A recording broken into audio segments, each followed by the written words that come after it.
Hi, I'm Rick Kaler. Thanks for joining me.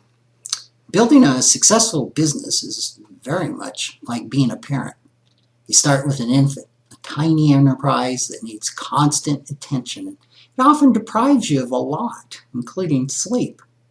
You foster it through various stages of growth, and there's typically some pretty rocky times.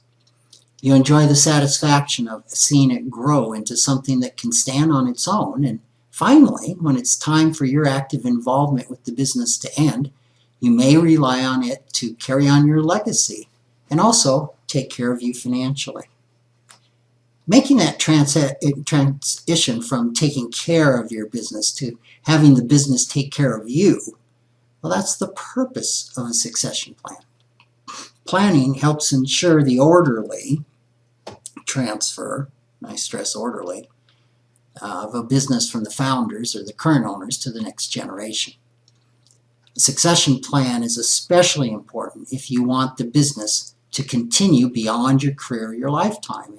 It also matters if you need to monetize your investment by selling the business. It's not a given that these two issues are important to every owner. So the first step in a succession plan is to figure out what you want for and from your business in the long term.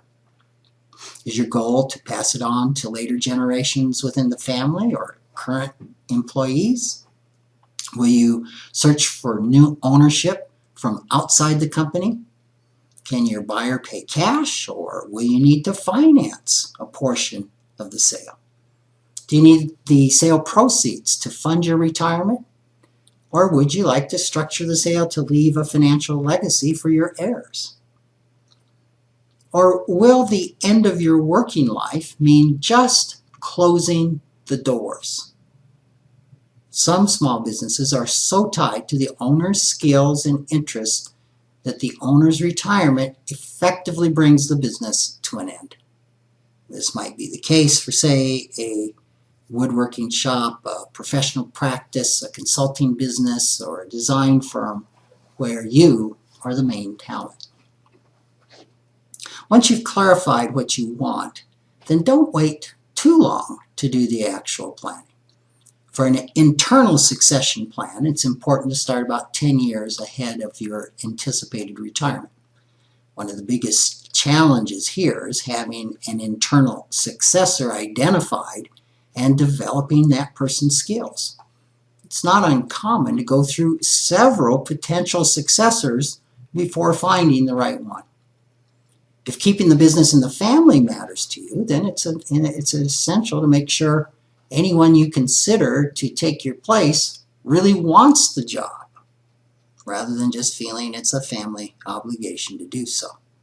Grooming a family successor whose heart is not in the business can be a recipe for both business and family struggles. Now, if you plan to sell the business, start 5 years prior to your retirement. That's probably sufficient to sell it to an outsider.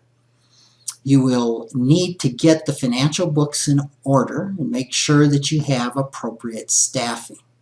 You especially have to prepare for someone to take over your position so your exit doesn't leave a big hole.